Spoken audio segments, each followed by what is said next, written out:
সড়ক অবরোধের খবর জানাতে ঢাকা টাঙ্গাইল মহাসড়ক থেকে যুক্ত হচ্ছেন সহকর্মী রফিকুল ইসলাম খান।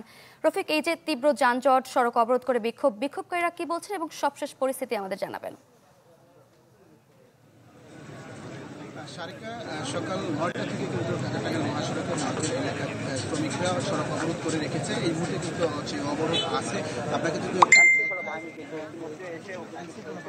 ইতিমধ্যে এসে উপস্থিত হয়েছে। তো আমরা শ্রমিকদের কাছে যেটি জানতে পেরেছি, শ্রমিকরা যেটি বলছেন, গত ফেব্রুয়ারি মাসের বেতনের দাবি করে গতকাল তারা কারখানাতে তারা কর্তৃপক্ষ তাদেরকে বেতনের একটি স্লিপ ধরিয়ে দেয়, অর্থাৎ বলে যে গতকালকে তাদের যে বেতন সেটি পরিশোধ করা হবে। তো তবে গতকাল কিন্তু সেই কারখানার বেতন পরিশোধ করা হয়নি শ্রমিকদের। তো আজকে সকালে যখন শ্রমিকরা কারখানায় কাজে যোগ দেয়, তখন শ্রমিকদের উপর হামলা চালানো হয়েছে বহিরাগতদের দ্বারা, এবং সেই সময় এতে হামলার কারণে বেশ কিছু শ্রমিক আহত হয়েছে, সেটি তারা দাবি করছেন। এবং সেই বিচারের দাবি তুলে তারা কিন্তু সকাল থেকেই ঢাকা টাঙ্গাইল মহাসড়কের নাউজুর এলাকাতে এই মুহূর্তে যে সড়ক, সেই সড়ক অবরোধ করে রেখেছে। কিছুক্ষণ আগে এখানে বিপুল সংখ্যক আইন শৃঙ্খলা বাহিনীর সদস্যরা এসেছে।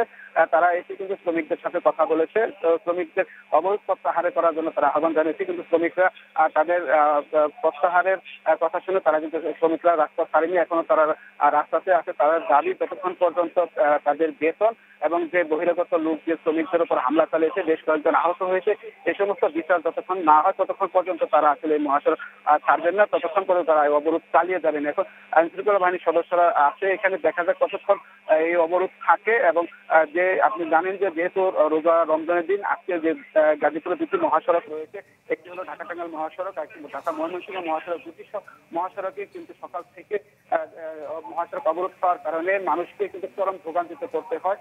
ফলে যে সড়কটি এখন আপনি দেখছেন ঢাকা টাঙ্গাইল মহাসড়ক, সেই সড়কে সকাল থেকে অনেক যাত্রীরা কিন্তু আটকে রয়েছে এবং তারা চরম ভোগান্তিতে রয়েছে।